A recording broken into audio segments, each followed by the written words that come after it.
কিন্তু প্রশ্নটা হচ্ছে যে যদি আমরা রেগুলার এরকমভাবে ইউরিন চেপে রাখি, উইচ ইজ নট ন্যাচারাল, তাহলে কি সেটা কিডনির জন্য কোনো ক্ষতি করতে পারে? অ্যান্সারটা কিন্তু অবশ্যই ইয়েস।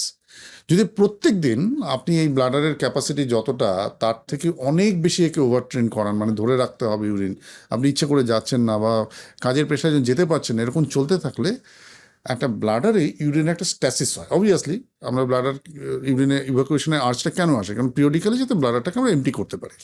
এবার আপনার যেটা ধরুন 3-4বারে করার কথা, সেটা আপনি ধরে রেখেছেন, so there is a tendency for urinary stasis in the bladder. এখন ইউরিনারি স্ট্যাসিস মানে কি? সেখানে কোনো ব্যাকটেরিয়ার গ্রোথ হতে পারে, কোনো ফাঙ্গাল গ্রোথ হতে পারে, কোনো প্যারাসাইটের গ্রোথ হতে পারে। So that can lead to sub urinary tract infection. So first and foremost problem যেটা হতে পারে, to hold urine for a long time, and it's more pertinent for the females specially, কারণ উইমেনদের urinary ট্র্যাক্টে যে urethral length খুব কম থাকে বলে chances of infection বা ইউটিআই অনেক বেড়ে যায় যদি if you do not pass urine on time.